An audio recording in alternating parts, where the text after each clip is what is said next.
Welcome back to the call up. It is Monday, May 22nd. I'm Aram Layton. He's Jack McMullen. And we're going to highlight some prospects that we think just deserve a little bit more attention, that have been performing well and, may fly a little bit under the radar. Some of which names that maybe are very familiar, former top 100 guys that maybe slid off the list and now are sliding back on, and others that are just underrated or overlooked. We didn't want to title this episode underrated because it's underrated might be the most overused word in sports, and we're guilty of it. I think we've already done multiple episodes of underrated prospects, this or that. These guys might not necessarily be underrated, but their performance needs to be highlighted. So whatever the hell you want to call that. Spin zone is underrated, the most overrated word in the English language. About that. It might be up there, man. It might be up there. Everyone's underrated until they're not, and then most of the time they become overrated, and there's no in between. I mean, we had the Lars Nootbaar conversation before this year. Like, this guy was so underrated that he became overrated. Like, Correct. Everybody called him underrated. Correct. And like, I think Lars is like, he's been banged up. He's like having a fine year, but like no one gives a shit because he wasn't the 900 OPS that everybody was expecting because he was so underrated. He had to be one of the best players in Major League Baseball, basically, to exceed whatever expectations were placed on him. Yeah, he's a 1.1 F-WAR in 34 games and a 116 WRC plus. Really, really nice start to the season so far. But no one cares because it was 900 OPS or he's just basically meeting expectations. So we're going to highlight a bunch of different names, just basically just trying to keep you up to date. And, when Jack isn't on, I'm going to be doing some solo episodes here and there. Just to kind of highlight other guys that are performing that I think should be on your radar and that are just, elevating their status. So I think that's really the best way to put this is these are guys that are elevating their status. And there's plenty of which across minor league baseball. We're going to focus on the American League side today. And Jack, you're going to kind of lead us with the names, and I'm going to fill in on, whatever I can fill in on. Yeah. So the way that I did this, and honestly, we're going to kind of go like rapid fire because I'm going to throw you, 2 to 3 names per organization. And I want you to kind of guide me to the spot where you feel like this guy deserves the most love out of this grouping. And the way that I kind of looked at it was these guys are underrated on a relative scale. So we'll get to the Tigers a little bit later. Spoiler alert, Colt Keith is on this list. Oh, yeah. Colt Keith is a top 100 guy. But Colt Keith, like, he's playing like a top 30 guy and one of the best power hitting prospects in the minor league. So he is relatively underrated in that way. Kind of same thing with the Tigers. Dylan Dingler was once like flirting with the top 100. He had a really rough go of it in double. Now he's bouncing back. So maybe you buy stock after you saw it dip over the last calendar year or so. Absolutely. So let's start with Tampa here. I'm going to go AL East, AL Central, AL West. And the 3 guys that I highlighted for Tampa are Cameron Meisner, an outfielder, Mason Montgomery, a pitcher, and Aslevis Basabe, who kind of looks like an elevated Vidal Brujan right now. Yeah. Yeah. Well, we'll talk Meisner because this dude's tooled up. And I think it's one of those things where he's frustrating because he's 25 and strikes out so much. You look at the numbers over like a 40% K rate over the course of the season, but you look at the last 20 games, 295, 456, 541, 1,000 OPS, 22% walk rate, 33% K rate. Like the risk is impossible to ignore, but he's capable of playing all 3 outfield spots, hits the crap out of the baseball. And I think is really interesting. Hits the ball in the air a ton too. I think he's a platoon guy that can play all 3 outfield spots. And there's some similarities. Like, I don't think he's as good of a hitter. Ooh, I thought I lost you for a second. Sorry. You there? Yeah, you got me. Okay. Where'd you lose me? No, I had you the whole time. Oh, you just like looked frozen. Sorry. I'll just pick up it. Like, there's some similarities. Perfect. There's some similarities, and I don't want to set this bar for him, but there's a lot of similarities to James Outman to me. Like, and I'm not saying it's all going to click the same way. And for every successful James Outman, there's 7 other of prospects with that profile or 9 other that don't pan out. But if somebody with that profile is going to pan out, it's probably Meisner, older, 25, but still a younger 25. Big dude, 6'4", 225 pounds, fast, big power. He's going to whiff, but does the things necessary to hedge said whiff. I kind of see the Outman similarities there. And if you put him in the right spots and use him correctly, I think this could be a pretty valuable big league piece. Yeah. So again, the other two, Montgomery and Basabe, I'm sure we're going to circle back on these guys in an episode to come. The Orioles, the three that I've got here for you, Cade Povich, who I know was just on the show as a guest, and that was a great interview. Kobe Mayo, who was a top 100 guy, and Mayo, I think, is almost that forgotten infielder in the Westberg, Norby, Ortiz conversation. And then Chase McDermott, a right-hander that they got from Houston in that Mancini deal, has had a really nice start to the year. So where you want to go on this one? Yeah, I'll just two quick words on Povich and McDermott, and then I think we'll highlight Mayo. Cool. Povich, dude, he's awesome. And again, I encourage people to go check out that interview. Like he's a heck of a pitcher, and I think is quickly becoming one of the most exciting, if not the most exciting arm in the system as Grayson graduates. Buy what Povich is selling. McDermott is a guy that I know you like, and I can kind of kick it over to you because he's got that Ball State pedigree. I liked the pickup for them, but yeah, it's interesting. It's been command issues in the past. I think there still are command issues now, but man, is the stuff just disgusting, Jack. Like he's nasty. He walks a lot of guys, strikes out a lot of guys. If the command can get close to decent, I think this guy can be another really exciting arm in this system. Yeah. So the worry is obviously reliever risk, right? But what that has turned into last year, this guy was sporting a 5.5 in 103 innings because he was walking the world and there were enough hits against him. So far, the walk rate is pretty similar. It's down by like half a hitter per 9. He's got 20 walks and 34 1/3, but he's punching out 11.5 per 9. And this guy is limiting knocks against him. 5 hits against per 9 innings, and this guy has a mid-2 ERA in his first 34 innings of AA ball so far. He finished with 6 starts in Bowie. This is a different guy that you're seeing in Bowie than you saw at the end of last year. Yeah, 100%. And I this is an interesting test for the Orioles pitching development side of things because stuff's there. We'll see if the command comes along, but the fastball is elite. And I think that helps big time as well. Focusing on Kobe Mayo, I agree with everything you said. I think he's underrated or overlooked because of how insane this system is. You put Mayo in another system, and I think he's that team's that fan base's favorite prospect or one of. There's a legitimate chance that Mayo could be better than some of the guys we have ahead of him. Like I think there's a chance he's better. He could be a better player than Norby. I think there's a chance. I think at this point he's a better prospect than Norby. There's a chance he could be a better player than some of the guys that are ranked ahead of him. What I love most about Kobe Mayo is he's big, 6'5", 230, but makes a ton of contact, simple swing, walking more than ever, striking out, much less than he did in his AA stint last year. What's really funny is right as we talk about Mayo here, we had 34 games in AA last year, and we have 36 games in AA now this year. Nearly doubled the walk rate, has cut the strikeout rate by more than 10%, and the power numbers are identical. The result, instead of a 102 WRC plus, a 145 WRC plus. He's getting on base at a near 400 clip. He's 21 years old. Mayo could be one of those guys that goes nuclear when it all totally clicks, but I think we're starting to see it click here for Kobe Mayo, and he's a really exciting bat. I love that. All right, Toronto. Here's the thing about the Jays system. I'm not going to talk about Tiedemann. I'm not going to talk about Addison Barger, right? Because those guys, they have the love that they deserve. So I tried digging for the guys that have a little bit of prospect pedigree, that are performing well. They don't have many solid performers. So I had to dig deep here. And I've got a guy that could help that bullpen in Hagen Danner. And I've got Damiano Palmigiani, who infielder type, I think he's high A right now.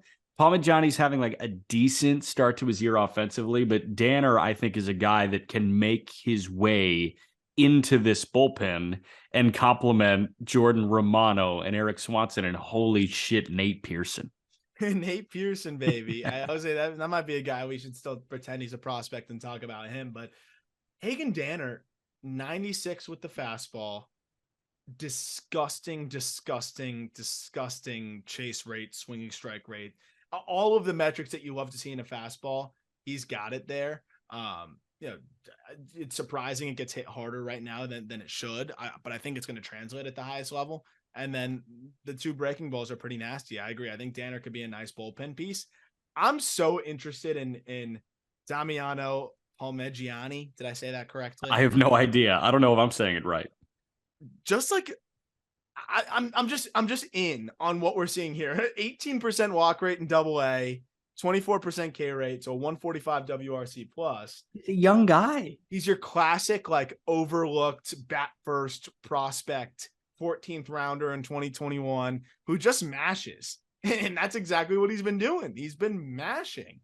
Doesn't miss fastballs. So far this year, an 1150 OPS against fastballs.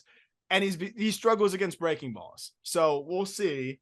But he's so good against fastballs that right now he's been able to consistently hit. So I'm interested. Hits the ball in the air. Decent power. Good guy to follow relative to the rest of the system. Got to mention Orelvis Martinez, a guy that I've never liked as a prospect. He's going nuclear right now with the home runs. So that's another guy I guess we got to tip the cap to. Yeah, I was thinking Orelvis is like loved by others around the industry, so I wasn't thinking he's necessarily underrated. Yeah. Oh no, definitely not. But like he's one of those guys that like has slowly started to get overlooked, but he's hitting $150 with 12 bombs. I mean, that's just bizarre. Dude, that's so 12 weird. of his 18 hits are homers. That's so weird. Mm-hmm. Yeah, I mean, Toronto is one where I really needed to dig, and like I didn't know these 2 names before I dove in. And again, we've talked about this. It's nearly impossible to sneak big leaguers by us. It is getting close to pretty impossible to sneak minor leaguers by us.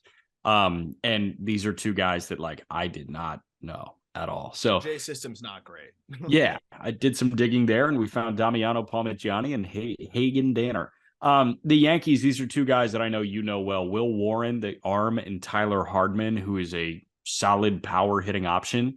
I feel like I know where you're going here, and it's absolutely Will Warren. Yeah, I'll give Will Warren a little bit more shine. I really liked what I saw from him when this was one of the guys that every time I do a top 10 dive and a top 15 prospect dive when we're writing up a system, there's always a guy that like I liked, but then I watch more in depth and I'm like, oh man, I didn't give this guy enough credit before.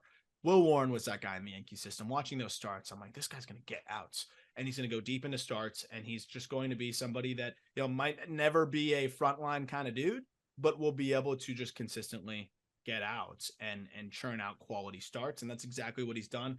First start in AAA was really solid. He mixes up a deep arsenal: sinker, slider, four-seamer, cutter, curveball, changeup, and you got to worry about all of them. It's like everything that we liked about Javier Assad, but up the quality of stuff and make it a 6'2", more athletic right-hander. Will Warren's a borderline top 100 guy. And then real quick on Hardman, just elite power. I love the way he approaches the game. And he's someone that's foul pole to foul pole. He will wear out the right field area at Yankee Stadium if he makes it up, to the big leagues. He's never going to put the ball on the ground, which I love. He's going to hit in the air. He gets blown up by velo a little bit, but I think he's still a guy that he reminds me a bit of Ryan Noda. For what that's worth. 140 WRC plus, right? For Noda? Yeah. I think that's the best outcome here for Hardman, but it's not impossible. Yeah, I love that. All right, jumping to the Red Sox here. Brainer Bonacci and Wilyer Abreu are 2 that jump out to me. And before you laugh me out of the Zoom about David Hamilton, because the narrative around him has been interesting because the Red Sox chose to protect Hamilton as opposed to Thad Ward, who is still with the Nats. He was the first overall pick in the Rule 5 draft. I don't know if that's something to celebrate or not, but Hamilton was 40-man protected. David Hamilton, his calling card is speed, right? He stole 70 bags in 78 attempts in AA Portland. How do you maximize that speed? By getting on base. So far this year in Worcester, in 39 games, David Hamilton has a 350 OBP, and he's 23 for 27 in the stolen base department. Was Heim got a teensy bit of juice, man. How about 9 homers in 39 games? Was Heim right? Because Thad Ward's been terrible Yeah, and Hamilton looks like he could elevate the Boston Red Sox right now. Oh man. Oh, we're gonna take an L on that one. We're gonna take an L on that one. But I no, it's totally awesome to see. listen. We knew David Hamilton was fast as shit, though. Like we knew it when he was a Texas Longhorn. I knew it in 2018 out on the Cape. 17 games. This guy was 11 for 12 in the stolen base No, I department. mean yeah, but we figured he'd be the base stealer who hits 248. What good is Mondesi. that? Yeah, We thought he would worse, be. Yeah, we worse. thought he would be the poor man's Alberto Mondesi, and they already had Mondesi. 70 for 78 last year on stolen bases, and now with the rule changes and the where the game is headed, I think this was maybe the right move by Heim, which is crazy because we would have thought that they could have used Thad Ward pretty badly, and they could use arms, but Thad Ward wouldn't be helping them much right now. The 9 homers is shocking to me. Yeah. That is the most shocking aspect to me, I think, with David Hamilton. I know we're supposed to go rapid fire here, but like, dude, like, where did this come from? Right. 90th Not percentile sure. exit velocity of 103. That's more than solid. Last year it was 99 miles an hour, 90th percentile exit velocity. I don't know. This year it's 103. I think this guy obviously put on some muscle, figured out a way to tap into more power, and you got to be taking David Hamilton seriously. 100%. This might be a fantasy baseball option, honestly, when he comes up. Yeah. Shout out to the Just Fantasy Show. If you're a big fantasy baseball player, go check that out. The Just Fantasy Show, our guy Colby Olson and our guy Clay Snowden doing that. Yeah, I'm sure Colby won't waste any time highlighting a Red Sox prospect who can make an impact, but he'd be right to highlight David Hamilton as a fantasy option, to be fair. That's he looks really good. What real quick, Wilyer Abreu? I know we're spending a little bit more time on the Sox here, but Wilyer Abreu, for those that have listened to the podcast for a little while, when that trade went down for Vasquez from the Astros made that deal with the Red Sox, I really, really did like Wilyer Abreu, and I still do. And he didn't perform well in the fall league, but watching his BP when I was out there, watching his at bats, I've always liked the swing, and the athleticism is sneaky. The power's above average. This is I like Wilyer Abreu. Like, he is a relevant prospect, and it was a really slow start in triple. It's okay. He's 24, not even 24 yet, still 23. He's getting going now, and he's a power speed combination here. He's a corner guy. There's a world where he's an everyday player. Like, obviously the hit tool has really got to come along, but there's a world where he's an everyday player. And if you get an everyday outfielder in a deal where Emmanuel Valdez was in that deal too, who's, no slouch. He seems like at least a big league bench piece. Yeah. Red Sox made out pretty well in that deal with Vasquez. I am a believer in Wilyer Abreu. Got you. All right, moving to Minnesota here. Minnesota was a really tough one. Mm-hmm. And the reason I say that is because a lot of like their good prospects were performing really well. Like Julien was hitting the shit out of the ball, and they had some other guys. Minnesota's thing is they have a surplus of young big leaguers with service that are continuing to flip-flop between AAA and the bigs, like Larnach and Wallner and Julien and Varland and Simeon Woods Richardson and I'd see Brent Hedrick, and Royce Lewis is getting healthy again. So like, none of these guys I don't think are particularly underrated. I think somebody that is forgotten, that had a lot of prospect pedigree, that ran into some serious issues and ran into a fist, was Jordan Balazovic. And Balazovic, so far with AAA St. Paul, Balazovic in 22 2/3 innings has a 3.2 ERA. He's punching out 12.5, and he's walking 4.5. So the walk numbers are better than they've been at recent stops. And he's like got some life on his fastball. He topped at 96 on Saturday. I've seen him run up to 99 on a hot gun. I assume that's like 97. Yeah, I have him topping out at 97, but that's still better than what we saw. Yeah, so like this may be a different Balazovic and maybe like a swingman option for Minnesota. Yeah, so the command still seems to be, a little bit of a challenge, but I agree. Like, this is a swingman option, because you imagine him in couple inning spurts, he's probably sitting more 6-7, or at least 5-6 with the fastball, which the fastball is picking up good data number, like good data points in terms of a lot of the thresholds, chase rate, swinging strike rate, in zone whiff, all good for him. And the command of it. His command of his secondaries has been really spotty, which is okay if you're a swingman. And But the secondaries could be solid. The slider is a good pitch when it's in the zone. The curveball has been a decent pitch when it's in the zone. So I like him as a swing man, and I think there's an opportunity for him to break in at some point this year at the big league level for them, because he has made those strides and looks like a decent option for them. But they all of a sudden have this like pitching depth, which is insane. Like, isn't it bizarre how they're able to kind of all of a sudden have the Minnesota Twins have this pitching depth? It went from like zero depth at all to now you are like 10 deep in the rotation because you have a solid 5 in St. Paul waiting. It's awesome. I'm trying to think like on the hitting side, because I want to give them a little bit more shine than just Jordan Balazovic. But Try and find something. I couldn't. Yeah, man. I mean, there's some of the guys that are like performing all right at the lower levels, but they're kind of old for the level. Like there's really not much out there. Brent Hedrick. Yeah, like, I've seen Hedrick throw, but Hedrick, like he's already got his major league debut under his belt this year. Like, yeah, like we're not really doing you much of a favor by highlighting him.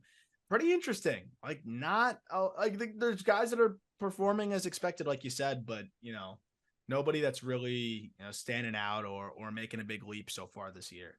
Yeah. All right, moving on to the Guardians here. I've got 2 arms and an outfielder, and I'm not calling my shot on this guy, but I discovered a 21-year-old here, was born May 16th, 2002. So he is 21 in 6 days while we're recording this. Wilfredo Antunez. Antunez is 21 in low A. So he is, average age for that level, but he's hitting .312 in 23 games with a .910 OPS. He's walked as often as he's punched out. No homers yet, but he's got 5 doubles, 3 triples, and 11 driven in. He's got 5 bags, and again, 20 walks, 20 Ks. So Antunez is like the bat that I was like, okay, this guy's come out of nowhere. He may be next in the turnstile. Joey Cantillo looks healthy and looks all the way back. Mm-hmm. And then Parker Messick, the Florida State Seminole, who was taken in the early rounds of last year. He was not a first-round guy. Messick is shredding through the minor leagues. Like, Messick could be one of those guys that, forces his way into the Guardians' rotational plans. It's aside from Joey Cantillo, so Parker Messick and Wilfredo Antunez, if you blind tested me, like I didn't know who the players were, but here's their data, here's their numbers, here's who they are, here's their background, and said, which organization do these guys belong to? Guardians. Like, Is Wilfredo Antunez not just the classic Guardians prospect? Absolutely. Minimal power right now, walks, doesn't strike out, puts bat on ball, and just plays good defense. And then you look at what they're getting from Messick. I think that's why I won't speak for you, but I think the reason why you liked the Messick pick so much and liked him as a fit was college pitchability lefty that the Guardians ID that usually bodes well for that player. And That's exactly what's been happening. Messick's changeup has been otherworldly. And I think that's why he's been able to make quick work of his opponents. Had to face Salem back-to-back, and the second time against Salem struggled in his last outing. But overall, he's been really good. Messick's a name to definitely monitor. And then Cantillo, I've highlighted him on Twitter. To me, Cantillo is a better version of Messick, which is really exciting. Yeah. He's sitting 93, 94 with the fastball. One of the best changeups in the minor leagues, period. Like, period. It's disgusting. It's wicked. And then the breaking ball is coming along. Cantillo looks like that dude. It's all about health. I'm just trying to figure out like what this rotation looks like in 2 years, right? Is it Bieber, McKenzie, Bybee, Williams, Cantillo, and Messick is a 6? Like, they have so many options. What happens with Logan Allen? What happens with all these guys? They have so much. Cantillo's going to have to really hit his stride to take that job from Allen. I think Cantillo could be a trade chip, especially considering the injury history he's had. Command is maybe one other little wrinkle that you could put in there, and that's generally not something that they hold on to. Yeah. So, I mean, they've got some nice trade capital. Offense stinks right now. Guardians are in a nice position organizationally. For sure. 3 different ways of viewing these guys as underrated for the Tigers. Colt Keith, Dylan Dingler, the catcher, and Brant Herter, who's an arm that, could factor in as a starter, could factor in as a reliever. Colt Keith is a top 100 guy that is playing like one of the best hitters in minor league baseball right now. Yep. Dylan Dingler mentioned was flirting with the top 100 probably at the end of the 2021 season. Last year, really underwhelming for Dingler. This year, coming off injury, this guy's been hitting the shit out of the ball. Mm-hmm. And then Herter is a guy that not many people know, but this is a college arm that can climb quickly. Let's start. So real quick on Colt Keith, like we had him in the top 50 going into the year, and now he somehow exceeded those expectations. He hit for the cycle. He went 6 for 6 with 2 home runs, 7 driven in. This guy, approach, power, he's got it all. Like he's going to hit. We'll see how the defense comes along, but my goodness, that bat is insane. Dingler was banged up, aggressive assignments. I think he's like all of a sudden kind of struggling in double again, but he got off to a really good start. So he's kind of giving himself a nice kind of buffer zone, and also just dismantled low A in his rehab. But he's hitting the ball harder than he ever has. And I think that's a really important wrinkle in this. Like this dude hit a home run 111 the other day. Damn. We've never seen Dylan Dingler do that. So he's kind of growing into a little bit more juice. Defense has always been solid. They need Dingler. So I hope he continues to progress the way he looks. But baseball is such a pain in the ass because the crazy thing is, dude, like you add him to the list yesterday, 0 for 5 4Ks. Dude. Like, this game sucks, but overall he looks really good. And I think there's a lot to be excited about. And when he's hitting 111 mile an hour home runs, like that is something that we haven't really seen from him. So hopefully some added impact here, and he's walking. Yeah. All right. The White Sox, I've got 2. Wilfred Veras is a position player, and he's kind of hitting the ball pretty well. Jonathan Cannon is the guy that, jumped out to me, obviously college arm. Cannon was first round option, fell beyond the first round of the White Sox. And I was thinking Peyton Paulette was going to be the guy. Like he was injury laden at Arkansas. Paulette, I saw a pen where he hit 101 this offseason. I was like, I'm pushing my chips in on Paulette. And Cannon has been better. Cannon is a seasoned arm. The White Sox need any sort of future big leaguer in this organization, right? Like you're probably looking at one with Colson. You're looking at one with Brian Ramos. I think a lot of White Sox fans were banking on Sean Burke to break out in a positive way in the upper levels. Burke has been bad in Charlotte. Yeah. Cannon looks great so far. 6'6" righty who just gets a lot of ground balls. You'd expect him to be more of a strikeout guy. He's not, but he picks up a 60% ground ball rate. I think Cannon's a really high floor arm, which they need, and he's still only 22. So, the strikeout stuff could come along. He can continue to improve. Like the slider is really good. So I'm excited to see his development. I do think this is one of the more intriguing arms in this system now, given the development, as you mentioned, the disappointment of some of the other guys and how he's looked. The ground ball rate and the ability to pound the strike zone gives him a high floor. And I think there's potential for more here. So Cannon might be the most intriguing arm in this system. You got Mena as well, but I think Cannon with the floor ceiling combination might be as fascinating as any. I'll give Mena the edge still, just because like Electric the factor, numbers are crazy in double right now. But Cannon is way less sexy than Mena is in terms of pitch profile, but he's been effective, man. Yep. All right, Royals, 3 guys here. Alec Marsh and Chandler Champlain are both pitchers. Champlain came back as one of those 3 in the Benintendi deal last year. Marsh, I know a guy that you know pretty well, and you think that Marsh. I think you've long thought that Marsh is one of the underrated arms in this Royals system. Samad Taylor, for me, is the guy that jumps out. Samad Taylor's a big leaguer. There's no point in having him in Omaha anymore. I think this guy should be playing consistently for the Kansas City Royals.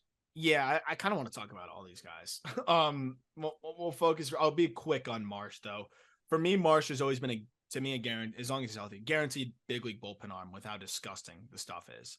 But we're seeing him hang around now as a starter. Like walk rate is slightly diminished. He went through a really nice stretch where he'd only walked 1 batter, I think, in like 6 straight starts. Marsh looks really, really good. Last start, he walked 5, but he scattered them and only gave up 1 earned run, which came on a homer. So it struck out 8. I really like what we see from Alec Marsh, and I think this guy might get an opportunity this year at some point later on with the way he looks. Focusing on Samad Taylor. Samad Taylor should be up right now. I don't really think there's any reason to keep him down any longer. He can play all over, which is the other interesting part. Like they've put him in second, left. He can play center. He's literally Whit Merrifield's starter kit. Yes. And in the team that Whit Merrifield came up with, like, please play Samon Taylor. And he will make the Royals better right now. Even if there are some growing pains. He's fast. He hits the ball hard enough to mix in some extra base hits and homers. Walks. He's a very good player. Well-rounded. Won't be an all-star, but he will be a really good role player. Dude, he is Whit Merrifield. Like, to a T, he's Whit Merrifield. Just slightly less, toolsy, but I think is literally just that Whit Merrifield starter kit, which is awesome. I think his ceiling could be Whit Merrifield. If it all works out, that's an awesome player to have there. For sure. Real quick, though, before we move on to another team, I'd be remiss not to talk about Anthony Veneziano. Oh, yeah. And what we are seeing with this, and I was going to do a solo episode on this one of the days this week, was the Royals pitching development's changed. This is a better organization. They've overhauled it, and they look a lot better overall. Like the way that their pitchers are like guys that have been, iffy in the past seem to be putting it together this year. Guys that they recently drafted seem to really be looking as advertised, and that hasn't been the case for them in the past. Veneziano, it looks like a different pitcher. And I think this is a guy that will break into their rotation maybe before anybody else, prospect-wise. Just brought up to AAA, 6'6" lefty, such a low-effort delivery too, and is pounding the strike zone. He struggled last year, 12% walk rate, 61% strike rate. This year, 3% walk rate, 69% strike rate, and the fastball was ticked up. Landing the fastball at a strike 75% of the time. Changeup looks great. He maintains his arm speed so well. As you couldn't tell, I did a video dive on him very recently. The numbers look fantastic on the fastball and changeup. He's mixed in a decent slider as well. This is a legit 3-pitch mix from 6'6" lefty who really repeats the release point really well. This is a back end of the rotation arm for the Royals. Don't be surprised if Veneziano ends up being one of the, more serviceable arms for them at the big league level for the next couple of years. I'm very bought in on what we're seeing from him. And that's a name that nobody knew going into this year, which is really impressive. Yeah. Going to Texas here, Justin Foscue, there's no space for him in one of the best lineups in baseball, if not the best lineup in baseball right now. But Justin Foscue has nothing left to prove at the minor league level, and that's why I threw him on here. He's not a guy that I think is looked at in the same way as a top 10 prospect of the game, like Evan Carter, or maybe these pitchers with a little bit more intrigue, like Leiter and Rocker. Foscue is not forgotten, but I think that Foscue has just hit at every single stop. And again, he was a first-round pick. He was a top 15 overall pick, but he's ripping the cover off the ball. I think he's a little forgotten, man. Like I think so. Yeah. He's a borderline top 100 prospect. Because I understand the bat. It has to carry here. But he's playing some third. I don't need to do a video dive on the third base. I want to see how the arm looks and everything over there. But he's playing third. He's playing second. He's playing first. That's valuable that you can move him around. He's not just some guy that's stuck at second playing. He's not Edouard Julien with the glove, Like he's not just anchored there. So it's not as much pressure on the bat. But again, like he's blocked by Young at third. He's blocked by he's totally blocked. He's totally blocked. Yeah.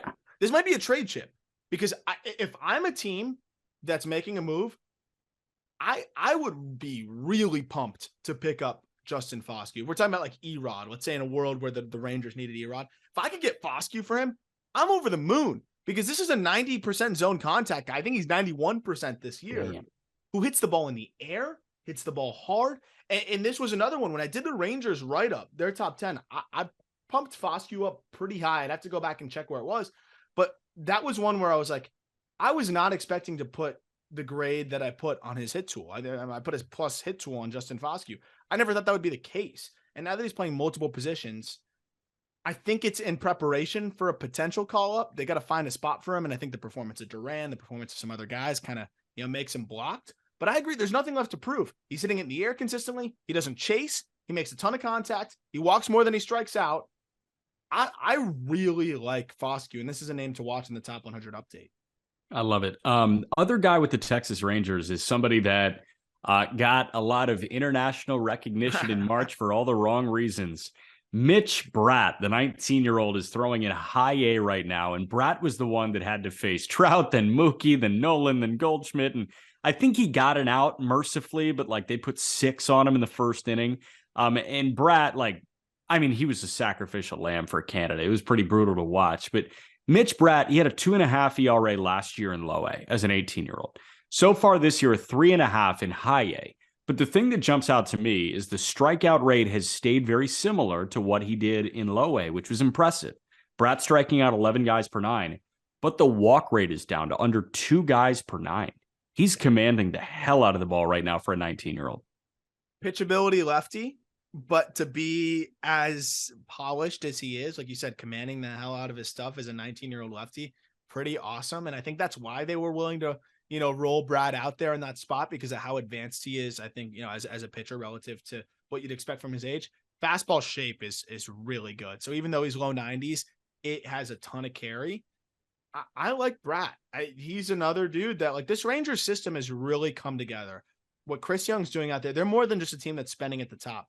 They are developing guys, they're identifying guys, and Bratt is definitely worthy of the praise. 5% walk rate, Jack. 34 Ks, 6 walks. This is a dude that can really pitch. And if the stuff ticks up, look out. Yep. 1 bat, 1 arm in the Angels organization. Kyron Paris, we've already talked about. I think we talked about him last week or the week before. And then Coleman Crow. Coleman Crow is a really interesting name that I know you've dove into before. I've never really spent too much time on Coleman Crow, but the numbers are undeniable right now. So Coleman Crow, he is like one of the, I don't want to take this away because he's been really good. And the fastball is a high carry fastball. Like that's what he's always been. One of the bigger benefactors, I think, of the Southern League. Okay. Where he saw. You think like a Pat Montverde type? Yeah, a little bit. But again, he's still pitching well and getting outs and is elevating his prospect status. But like, let's follow to triple. Yeah. Looks good though. I think there's a lot to like, but has been one of the bigger benefactors of the ball, because he was already a carry guy that leaned on the fastball heavily, and now he's really benefiting from it. But again, that's a testament to his he's a very low vertical attack angle guy, high carry fastball. So I like what he's doing. And he's a guy that I'm very excited to see. If he does it in triple, I'm very excited and following even closer. So speaking of that, real quick, assessment of Ben Brown. Watched him on Tuesday and then caught a couple glimpses on Sunday as well. Ben Brown is an interesting study, man. And I think that he's really good. Cubs right-hander.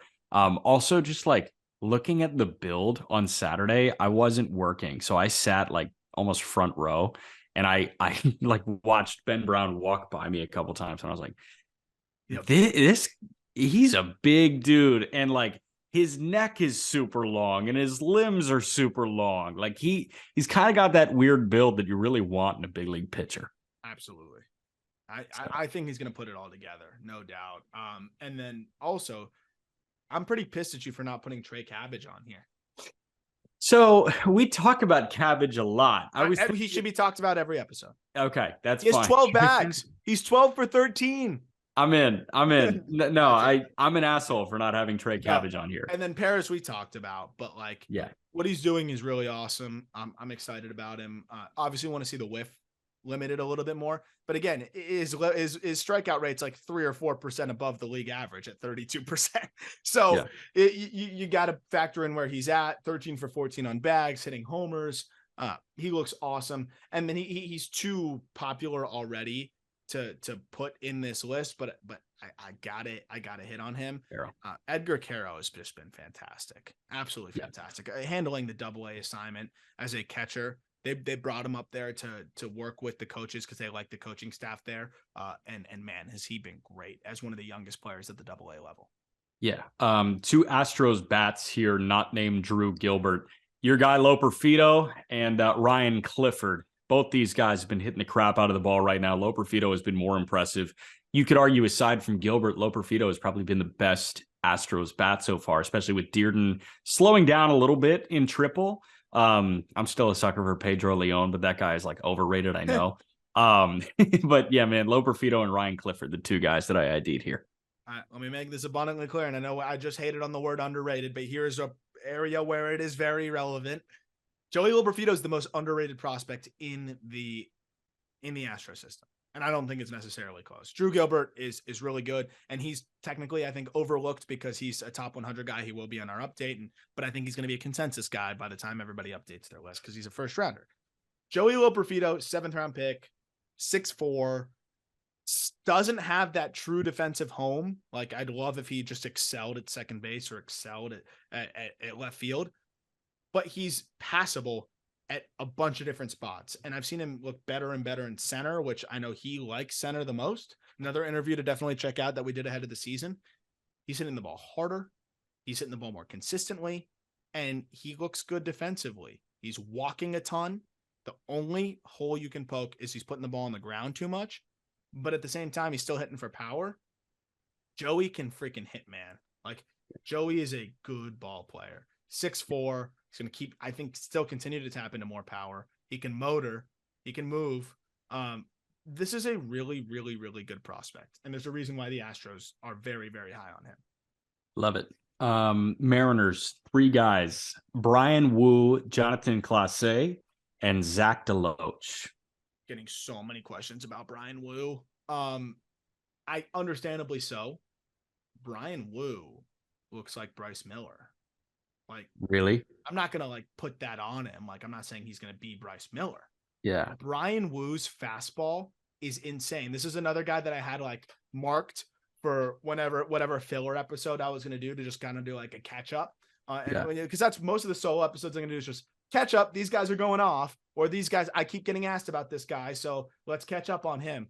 Brian Wu's fastball is routinely over 20 inches of induced vertical break. Dude. And no one is touching it. And that's not a tack ball. That's not your Dow Chemical ball. That's Delaware River mud ball. And he does the old, the Delaware River mud ball. He does the old like high 3/4, but like his like chest almost goes down a little bit so that it feels like he's throwing it from even lower. Oh, it's the Scherzer thing. Yes, 100%. It does remind me. I'll send you some video after this. Okay. I really was enjoying this dive. In zone whiff on his fastball of 35%. Think about that. No way. Hitters have a 65% zone contact against his fastball, and he's throwing it 60% of the time. Slider's still a work in progress. It's not elite, and he's not commanding it that well. That was Bryce Miller. Fastball, 71% strike rate. It's in the zone a ton, and he's getting whiffs in the zone a ton. It's a 70 fastball, and he's trying to find the secondary stuff, but he can pound the zone with the fastball, and hitters are so worried about it, the secondary stuff plays up. Wu looks like Bryce Miller. And it's the Mariners. Like, they obviously ID'd this guy for a reason. This is real, man. Wu's going to be the next guy up. Last start out, 6 innings, 1 run, 10 Ks. Dude. I got to talk about Class A too. Okay. Go ahead. Can you just, do you have his numbers in front of you? Yeah, I can get them.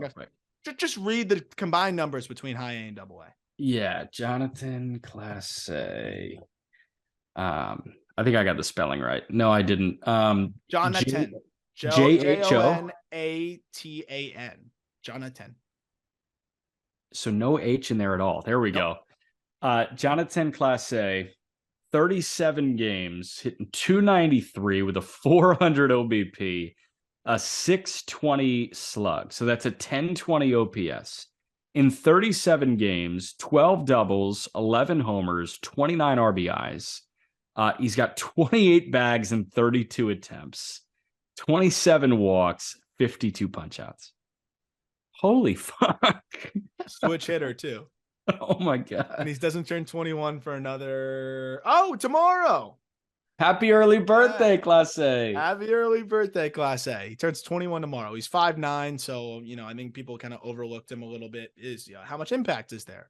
Well, 90th percentile, 103, 34% ground ball rate. He's going to hit for some power. Like, he's going to be just fine. This is a dude that's going to be entering a lot of top 100 lists. So wanted to make sure we talked about Class A. And then DeLoach is someone I've loved since he won the batting title on the Cape. It's just such a smooth swing. There's no single tool to love. And obviously he is not looking like a batting title type guy anymore because competition gets harder. But the approach is so good. He puts bat on ball. There's some intrigue here. He's playing really well, but we'll see. I don't know how to feel about DeLoach, but he's interesting. Yeah. All right, last guy, Oakland. I wrote Lawrence fucking Butler. That's it, just Lawrence? Lawrence Butler. Nothing else? I was thinking like Salinas maybe, but I He's mean, kind of come I know down to you. earth a little bit. I still love Salinas, but Yeah. Lawrence Butler, you want to do the stat thing again? Because his numbers have been pretty damn good. Yeah, I can do the Lawrence Butler So, I stat. mean, I'll give you the slash line. I don't know if you have stolen bases or any other counting stat in front of you. Yeah, I've got that. 306, 375, 469, 19% K rate. I mean, this guy is totally blossomed before our eyes. When I saw him on in the Arizona Fall League, he's kind of tinkering, trying to shorten up, trying to be a more consistent bat to ball guy. We know the power has always been there, 106 mile per hour, 90th percentile, but he was putting it on the ground too much. Now he's putting it in the air more. He still hits it on the ground like enough to where he gives himself a shot to beat balls out with 2 strikes, stuff like that. Like he's found this good balance. Butler is looking like a really good, really well-rounded prospect. And they're still playing him up the middle, which I love. If he can stick in center, this is a really fun player. Thing that jumps out to me, you mentioned the power's always been there. This guy's 10 for 11 in the stolen base department. Yep. He's 22 years old, hitting 306 in double. And he's stealing bases. We know he's got pop. He's a big dude. He's an athletic dude. Like we talked on the Just Baseball show about guys we're drunk on the Kool-Aid for. Like I've been drunk on the Lawrence Butler Kool-Aid for a minute now, and I'm getting like blackout. You're blacking out on the Kool-Aid. Yeah. What I'm gonna put you over the edge here. Small sample, but left on left, he's 6'4" dude that was kind of struggling with a little bit of length to the swing before. Those are guys that usually get beaten up left on left. Yeah. He's 13 for 36 left on left this year. That's the 361 batting average. So I mean, he's looking good against lefties so far. 85% zone contact. Chase rates are down. Like everything you want to see, we're seeing. It's pretty hard to argue against what Lawrence Butler is doing right now. And I think that is something that A's fans should be very, very excited about, because I think he's going to start to leapfrog. He was kind of put in the same bucket as Denzel Clark. Toolsy, big upside. Is it going to come together? I think even though Clark's been putting up some really exciting numbers and flashes, Butler's elevated his floor so much, where he's hitting over 300. All of the data points look good. Just looks like a good hitter. That's different, and that's very exciting. So definitely pumped up on him. One other name that I feel like we have to kind of hit on, though, if we're going to talk about the A's system, is Darryl Hernaiz, acquired for Cole Irvin. And Hernaiz he's been good, dude. It's been really, really good. Shortstop, 21 years old, Double-A, 341, 396, 524 slash line, 19% K rate, 8.5% walk rate. This dude's looking pretty legit. I have no idea why the Orioles traded him for Cole Irvin. Yeah, I mean, were you expecting this, though? You know what I mean? So last year, obviously, 20-year-old got up to double. He was a 780 OPS guy. I don't know. Like, obviously, he had a great season, but the Orioles, again, had this massive surplus. I kind of get it. Like, why Cole Irvin? Like, package him with Mayo and go get a stud. Like, it's just like you're overpaying for a mediocre starter. They optioned Cole Irvin. I know. Cole Irvin and DL Hall. I didn't see him doing this, but I mean, dude, last year in high A, he was really good. Yeah. So head scratching move. I know they had the surplus, but surplus doesn't mean sell low. And I think they kind of sold low in this instance. Very interested to keep following Hernaiz. Nice pickup by Oakland here. Yeah. There were a couple other guys, but like, so Zach Geloff and Soderstrom are actually having really good starts of the year in triple, but those guys are appropriately rated. Yeah. We know about him. Yeah. And I'm still a little concerned about the whiff with Geloff, but again, he's kind of hitting his stride here, and also adding some more, stolen base like to his game, which is fun. Yeah. And I think he'll get called up relatively soon once the whiff gets cut down a little bit more. But yeah, the A's system's really coming together here.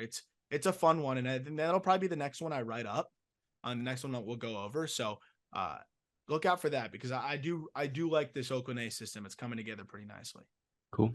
That's what I got. We'll do the NL a little bit later this week. Yeah, NL later this week, interview with Victor Mesa Jr. That should be out tomorrow. Excited about that because if you follow me on Twitter, I've been kind of just yelling it into the void about it because no one really cares who the best position player prospect is in the Marlins system. And it is somewhat of an indictment on the Marlins that Victor Mesa Jr. in my mind is their best position player prospect, but it's also a credit to Victor Mesa Jr., who looks great in center field, who's hitting really well in the Southern League as a 21-year-old. So excited for that conversation with Mesa, who I believe refers to himself as the chosen one. So that should be a fun conversation. I'm excited. I'm excited to talk to the chosen one there. Very cool picture of Leo Messi wearing his jersey at 1.2 that he has. I don't know what that connection is. Going to have to ask him about that. But yeah, so excited to talk to Mesa Jr. I've heard he's a really funny guy, really fun dude in the clubhouse. So very pumped on how he's been playing. That's sick. Yeah. So look out for that. And we'll do the National League later this week. As always, thank you for listening. If you could leave a rating, help us grow the show, we'd really appreciate it. Be sure to subscribe on YouTube as well. And we'll talk prospects with you tomorrow.